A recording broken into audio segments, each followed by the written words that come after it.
जिस तरीके की भाषा का इस्तेमाल हुआ है, अभद्र भाषा है, अनपार्लियामेंट्री है, हेटफुल है, डिविसिव है, और ये वही है जो सेंटिमेंट ये पूरे देश में फैला रहे हैं, जो जहर इन्होंने फैलाई है, जो जहर हमारे बीच में घोला है नफरत का।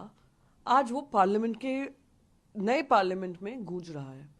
शर्मनाक है। और मैं मानती हूँ स्पीकर को इस पर जल्द से जल्द कार्रवाई करनी चाहिए। चलिए, आपने एक्सपंज कर दिए रिमार्क्स, सिर्फ एक्सपंज करने से काम हो जाता है? कुछ एक्शन होना चाहिए। ये जो नफरती सोच है और जो उनके शब्दों से आ रही है वो निंदनीय है और उनको माफी मांगनी चाहिए और साथ ही साथ उन पर कड़ी कार्रवाई होनी चाहिए। भाजपा सांसद रमेश बिधूड़ी ने बसपा के सांसद दानिश अली जी को जो शब्द संसद की कार्यवाही के दौरान कहे वो सुनकर आप चौंक जाएंगे। उग्रवादी और आतंकवादी तो उसमें शायद सबसे शालीन शब्द था। उनको मुल्ला, भड़वा, कटुआ ऐसे शब्दों से संबोधित किया गया और ये बिल्कुल साफ था कि ये शब्द सिर्फ दानिश अली को नहीं, उस पूरे समुदाय के आधार पर कहे जा रहे थे जहां से वो आते हैं। दो आपत्तिजनक बातें थी। जब रमेश बिधूड़ी ये सब बोल रहे थे तो उनके साथ रविशंकर प्रसाद और डॉक्टर हर्षवर्धन ऐसे अट्टहास लगा रहे थे मानो क्या गजब का चुटकुला सुनाया हो रमेश बिधूड़ी ने। और दूसरी बड़ी आपत्ति यह है कि एक सांसद को दूसरे सांसद ने वो शब्द कहे जो सड़क पर लड़ते हुए लफंगे भी एक दूसरे को ना कहें, और सभापति महोदय ने, लोकसभा के स्पीकर ने सिर्फ चेतावनी देकर छोड़ दिया। निलंबन का इससे ज्यादा बेहतर और बड़ा दूसरा कोई कारण नहीं हो सकता है ओम बिरला जी। ये तो अग्नि परीक्षा आपकी भी है कि आप कितने वफादार हैं उस कुर्सी के लिए जिस पर आप बैठकर सदन का संचालन करते हैं। आप सदन के सभापति हैं, नजीर बनाइए और ऐसे व्यक्ति को हेट स्पीच बोलने के लिए निकाल बाहर करिए सदन से। बहुत आक्रोश मचा, लोग बहुत परेशान हुए इस बात को सुनकर और होना लाजमी भी था। कभी नहीं सोचा था कि जो आरएसएस की पुड़िया व्हाट्सएप पर और उनके दफ्तरों में, उनकी शाखाओं में, भाजपा के ऑफिसेज में, भाजपा के नेताओं के घरों पर, उनके दफ्तरों पर होती है, कुछ कुछ टीवी चैनलों पर भी पहुंच गई है, वो भारत के सदन तक पहुंच जाएगी। लेकिन हां, ये नफरत वहां तक पहुंच चुकी है। आरएसएस की फैलाई हुई आग आज भारत के सदन में दहक रही है। तो खैर, लोग अचंभित हुए, मुझे रंच मात्र भी अचंभा नहीं हुआ, क्योंकि ये तो चीजें लोगों ने मोदी जी से सीखी है। जिस देश का प्रधानमंत्री कपड़ों से लोगों को पहचान ले, जिस देश का प्रधानमंत्री ये बोले शमशान कब्रिस्तान, जिस देश का प्रधानमंत्री चुनी हुई सांसद को, एक पार्टी की अध्यक्षा को कांग्रेस की विधवा बताए, एक मां को जर्सी गाय बता दे, उसी से तो ये शब्द सीखे जाएंगे। और मोदी जी ने अच्छी ट्रेनिंग करी है, इसलिए जिनको लगता है कि बिधूड़ी के खिलाफ कार्रवाई होगी, लिख कर ले लीजिए, बिधूड़ी का प्रमोशन होगा, पदोन्नति होगी। याद है ना अनुराग गोली मारो ठाकुर ने कैसे नारे लगवाए थे और उसके बाद उनको कैबिनेट मंत्री बना दिया गया था।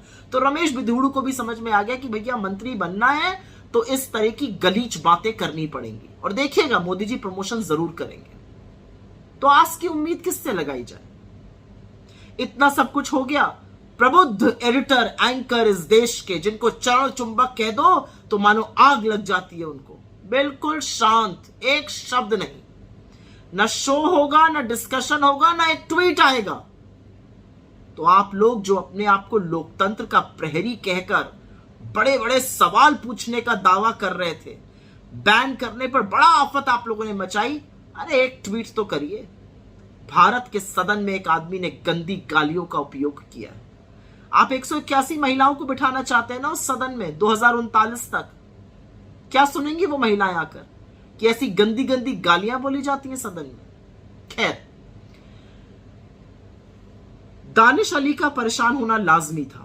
उन्होंने कहा वो रात भर सो नहीं पाए, उनकी दिमाग की नस मानो फट जाएगी।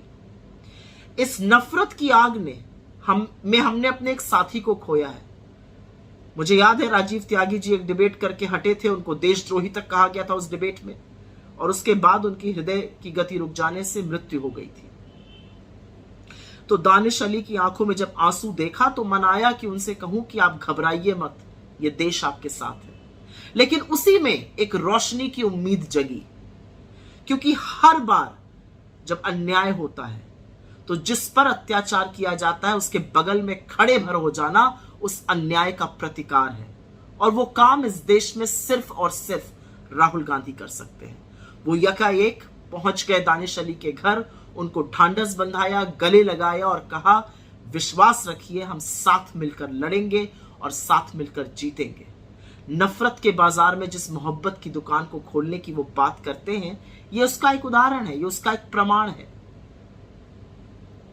वो एतबार और उम्मीद जगा देते हैं एक बेहतर कल की, एक उम्मीद जगा देते हैं कि अभी सब खत्म नहीं हुआ है। लेकिन अंत में जाते जाते एक ही बात बोलूंगी कि क्या भारत का सदन अब नफरत, घृणा और गलीचपन का अड्डा बन जाएगा? ये आपने नया सदन बनाया है। आपके सदन की सारी चकाचौंध एक तरफ मोदी जी, और जो शब्द आपके सांसद ने कहे हैं वो दूसरी तरफ। ये देश मान्यताओं का देश है, मर्यादा का देश है, गरिमा का देश है, न्याय का देश है, गांधी का देश है। सदन में एक सांसद दूसरे सांसद को उसके धर्म के आधार पर यह गाली दे, ये कतई स्वीकार नहीं। अभी भी चुप ही रहिएगा या हृदय से माफ नहीं कर पाइएगा। टेस्ट तो आपका भी है।